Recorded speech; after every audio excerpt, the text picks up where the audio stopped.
Welcome to the first annual Gaily Show Awards. Here is your host, J.P. Derbagosian.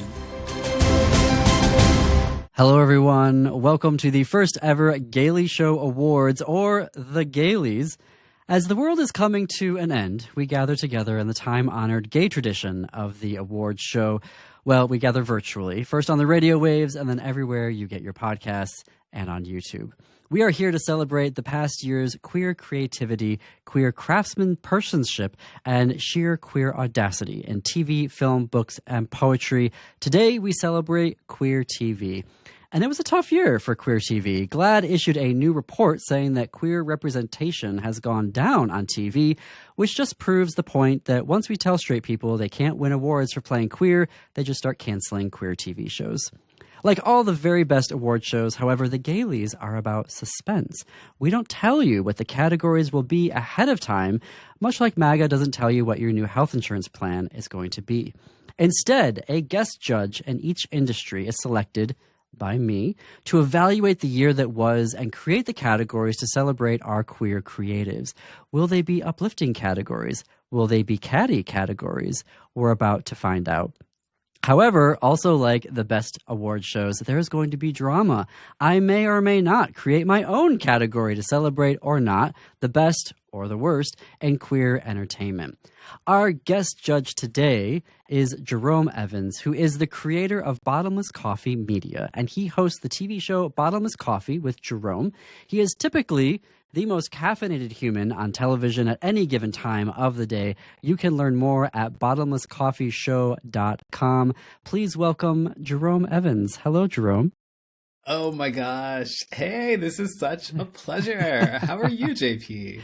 I am very well. So, as I see here, you have 3 categories to share with us regarding celebration of queer TV. So let's start with the first one, which is, as I see here in my notes, Best TV Show for Musical Theater Queers. And the winner is... Oh, right to the winner. Okay. A moment. The winner is Agatha All Along. So tell us why. Well, did you watch the show? Oh, yes, obviously. Okay, fantastic. And I think most queer people watched it. But I will say, I bet some people were expecting me to open that envelope and pull out Wicked. The difference is I have not yet seen Wicked. Well, Wicked's a film. It's also a film, and it's not streaming. So you know what? Those are some very good. That's a very good rationale. But Agatha All Along, first of all, as a musical, it really revolves around one song that they sing in a variety of different ways with different themes, and each one is incredibly catchy. But the narrative through line is really all about how you survive or thrive through oppressive circumstances. The cast is this coven of witches who are all trying to overcome past trauma to reclaim their power. And I really feel as though the theme and the music and the performance speaks to the queer experience alone. But then also you've got the protagonist, Agatha herself, in, I'm going to call it a queer relationship. It may be a lesbian relationship. The type of entity that she is in a relationship, that Agatha is in a relationship with, is not entirely clear. And so, but even at the end, they present it female. Sure.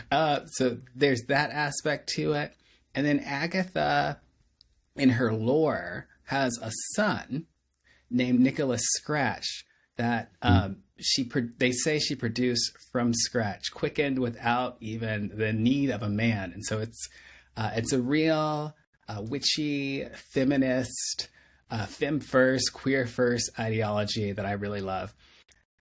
And then there's more. There is the character Teen, played by Joe Locke, who is just straight up gay. Just a character on the show who happens to be a witch, happens to be gay. And he and his boyfriend get one really great episode that shows what life queer life could be like in general, one, and how it could be portrayed on television.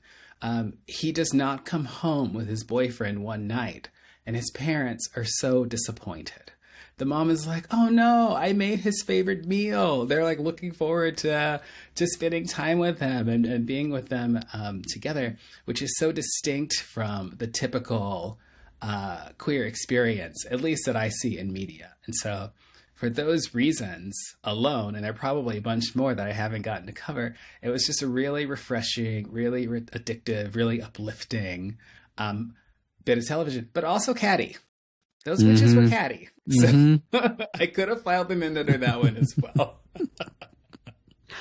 Well, also a queer show, and for Disney Plus, I never thought that show was coming. So love to see that they're the winner of this category. And also to have 3 out queer actors. So Aubrey Plaza, Sashir Zameda, and Joe Locke. And on top of it all, to have Patti LuPone, you know, the goddess herself.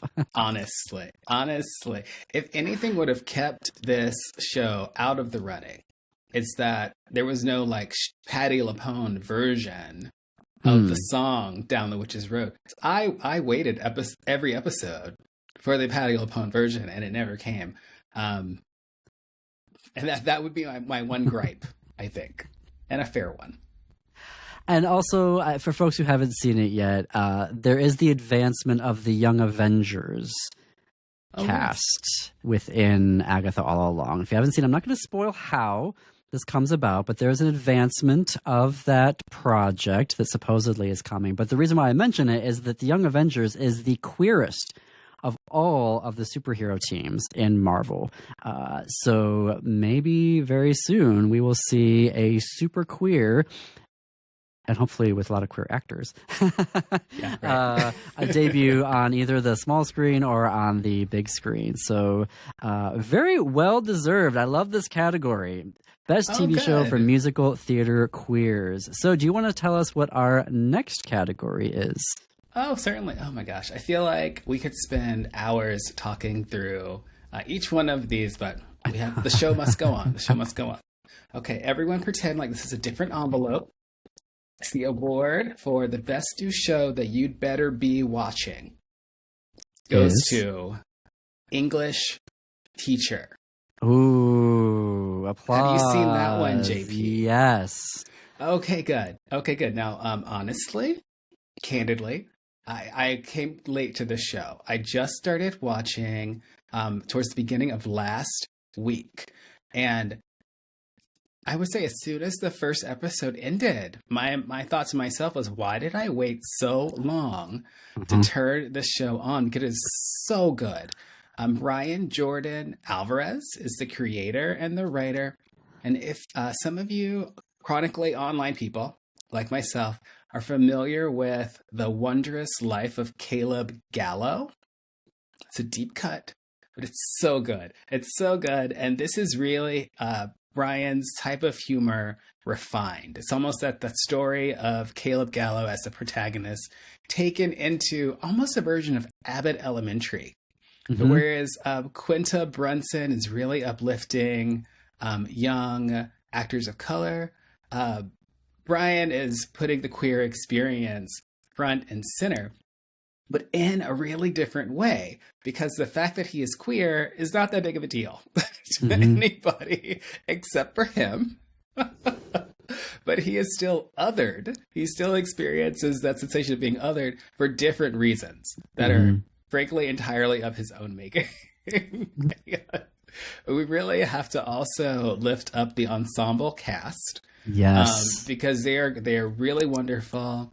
The show is sharply written, and so the ensemble, they don't play into the archetypes that you think. Like the really butch dude gym teacher is probably like the strongest ally at the school, which is totally unexpected. The teacher who's like, let's say his best friend, who's Brian's best friend, who also was in The Wondrous Life of Caleb Gallo, comes in. She's giving me like a Tina Fey look. Yes. Yeah. And I think that's the humor that they're going for there. And so I'm really interested in following along there.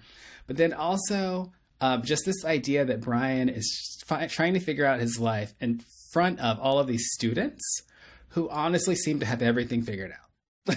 They are so much more put together, so much more buttoned up than he himself is as the educator, as the teacher, as the protagonist. Makes for some really compelling, really interesting, and just very watchable laugh out loud television. You should definitely stream it. All episodes available. Also, I mean, it's a FX on Hulu, but you can access it through the Disney Plus app. Oh, you're kidding. Yeah. I didn't realize. Okay, yes, this is an unintended Disney Plus commercial. It's the plus in the Disney Plus.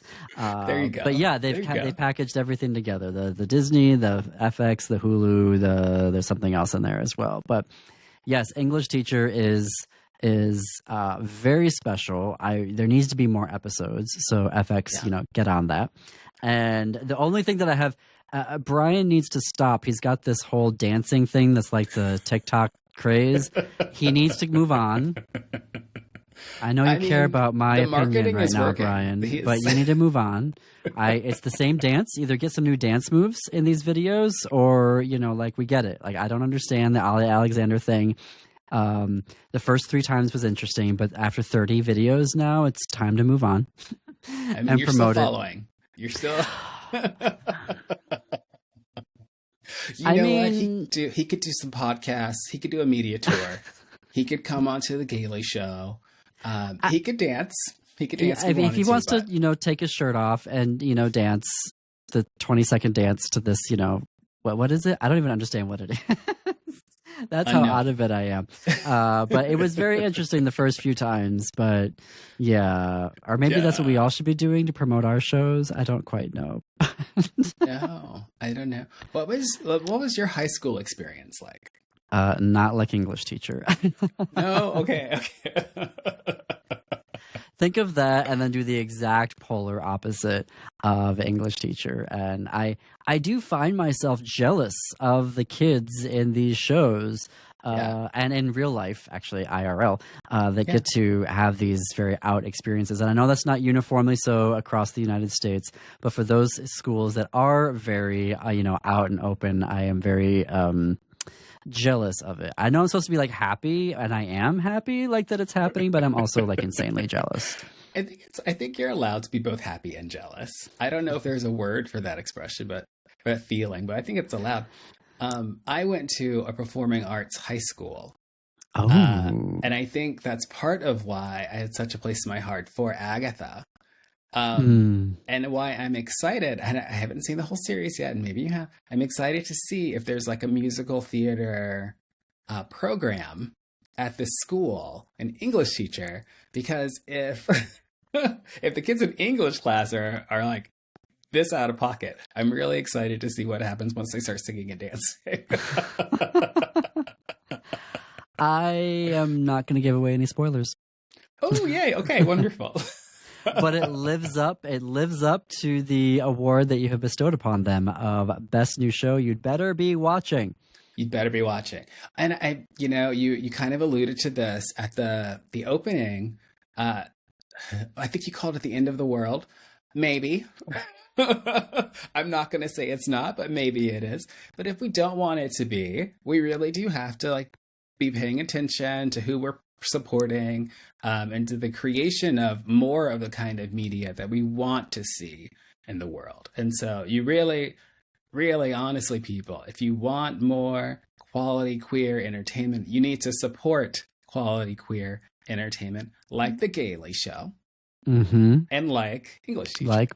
Like Bottomless Coffee with Jerome. Oh, also true. Also true. Okay, well, what is the next category? Oh, yay. Okay, this is the last one that I brought with me today. And back to my envelope. Let's just pretend I have 3 placards in the same envelope. And it is Bestest in Show. Obviously, that category is a callback to Best in Show, the fabulous mockumentary. But the show I really want to lift up that I thought was the best this year is Interview with the Vampire on AMC, and oh my God, it is so good. It's Jacob Anderson, Sam Reed, a character named Claudia, who's played by 2 different actresses over 2 different seasons, and Assad Zaman, and they are in what I equate to a centuries-long queer love triangle. And it is incredible, the harms that they bestow upon each other, the themes of forgiveness, the themes of raising children, loss, treachery, really rich material. And obviously I love the representation of a person of color leading the show, a queer person of color leading the show. And not to give too much away, but you discover towards the end of the 2nd season that he is an unreliable narrator. And so you're rewarded for really paying attention to what's going on in the show. But the incredible payoff that the show delivers is that the protagonist discovers that he's an unreliable narrator at right about the same time that the viewer does. It makes you question everything that you've thought about these characters in this love story, for us over 2 seasons, and for them over a couple hundred years or so. It's really quite fascinating television, and a really great adaptation to that book, Interview with the Vampire by Anne Rice. Like, that was some good shit. Yeah. If you saw the original film, which was okay, where all the queerness is very subtext, yes. The miniseries is very text, and it is a really interesting exploration also of long-term queer relationships and what has to go into, maintaining those, what happens if you add a child into the mix, all those hoops and hurdles. What does, the breakup look like? What does the coming together look like? What do the compromises look like? It is what happens when secrets come to light. Yeah. Yes.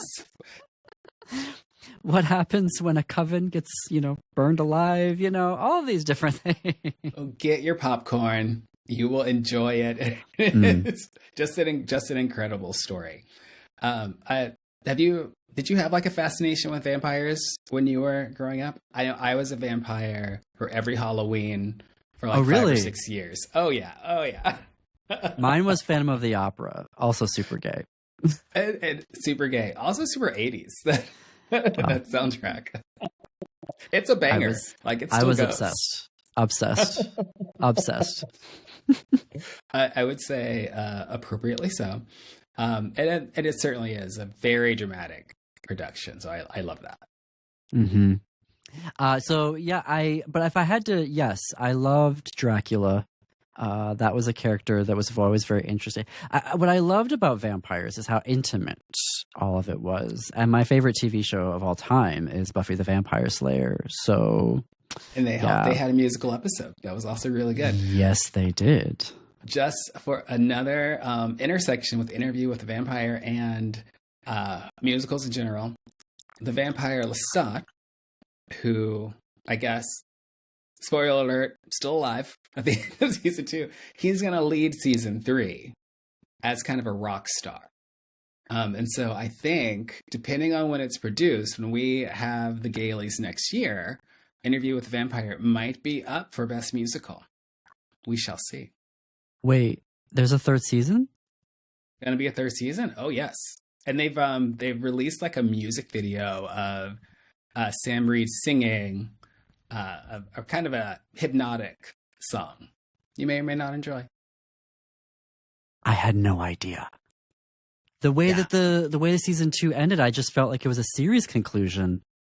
It felt like that, and this is a thing that happens in queer media as well. I don't want to call it queer media specific, but anytime you're producing a show and you're putting your audience first, and you want to make sure you tell a complete story, that's almost from a place of insecurity. It's like, oh, I don't know if I'm going to get to produce another season of this show, so let me make sure I tell a really good, complete story. And then when you get the green light, it's like, oh, Well,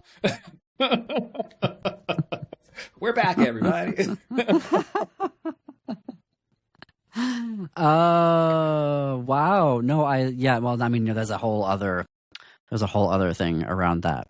But I agree. I concur with Bestest in Show, Interview with a Vampire. Good. If you haven't seen it, AMC, which I'm assuming is probably going to be an AMC Plus now, to be able to watch that.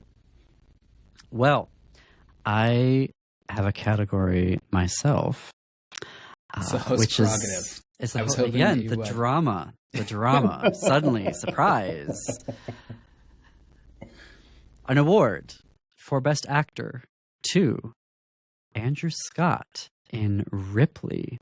And this to me is, first of all, Tom Ripley, who Andrew Scott plays, is such a weird, enigmatic, fascinating, appalling character, both in literature and in film and now on television. And what Andrew Scott does, largely without words, because there's not a lot of text that he has, not a lot of lines, but what he is able to do in terms of communicating longing and queer desire and the hint of violence, or that violence is forthcoming, the fight that he has with a boat over an entire episode. If you have not seen Ripley, you'll be like, what is JP talking about right now? That episode alone, the character development and relationship that he has with a boat is absolutely remarkable. So it is a masterclass in performance. And Andrew Scott, I tip my hat off to you, sir. It is an absolute phenomenal performance, and the Emmys were incorrect and not giving you one for this show. So I had to rectify the situation with giving you Best Actor award. A Gaily. And of a Gaily. Congratulations, Andrew Scott. If you would like to come and pick it up in person, even though there isn't actually a trophy, I will make one for you, Andrew Scott. There you go. I'm just saying. We're located in Minneapolis, Minnesota.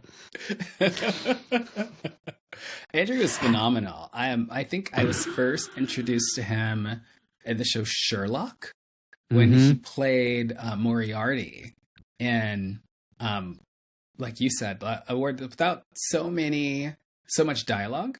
When he did speak, though, you were enraptured. And then I saw him again in Fleabag, where he played kind of dirty priest. Right? So it was phenomenal in that. Phenomenal. Yeah. And also there is two films, indie films, Pride, which is a group of queer activists that go and support a union miners' strike in the UK. He's excellent in that. He's also plays an English teacher to a young kid who's coming out in a film called Handsome Devil. Also recommend that. And then, of course, there's, to me, one of the greatest queer films to come out in the 21st century, All of Us Strangers. But don't get me started on that, because I'll start crying, legitimately. But I have a surprise. A shock award. I love a surprise. Oh. This is the Shame on You award, which is going to go to HBO Max. HBO Max wins the Shame on You award for canceling Our Flag Means Death. Unacceptable, HBO Max. That was a remarkable series, and you need to bring it back. That's all I'm saying right now. HBO has been known for canceling a few queer series, so I've had enough, HBO Max, and that is why you have earned this year's Shame on You award for canceling an amazing queer series. See the drama. We bring the drama here on the Gaily Show Awards.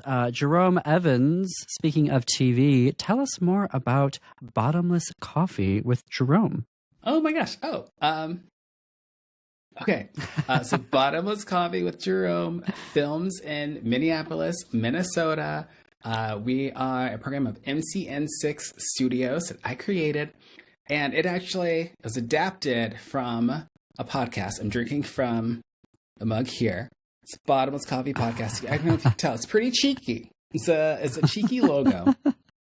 Right in pandemic times, we were created as a virtual podcast, and it was like, well, We need it. We need to connect with each other. We need to build community. We need to really be lifting up the good things in the world that people are doing, because how else are we going to know if we don't share that information with each other? So the podcast was adapted into a television show. We've run for a couple of years. I've enjoyed every second. But now, again, in light of the impending end of the world, I am reformatting the show for what we need right now. Because we have to meet the times. And in our community in particular, I think we have to be really flexible. And I want to make sure that if nothing else, the Bottomless Coffee with Jerome helps people understand like the world around them, helps them navigate it, helps them thrive despite it. And formatting that to television is going to be my greatest media challenge to date. But I'm really excited for it. And JP, you have been invited to be a guest. One of the first guests on the newly formatted show, because the work you do is very important. And people need to know more about it. But I also think we need to have fun together. Like being able to show strength and fun and entertain and inform at the same time. You know, that's what we got to do. Literally have to do it. We've got 30 seconds left in this ceremony. Jerome, how do we connect with you on websites and social media? BottomlessCoffeeShow.com is your one-stop spot for all things Bottomless Coffee. If you just have to reach out to me directly, go to JeromeTEvans.com for some behind-the-scenes blog posts and the like. Perfect. Yes. Thank you so much, Jerome. Next week, the Gaily Show Awards presents books. Until then, see you queers and allies in the bookstores.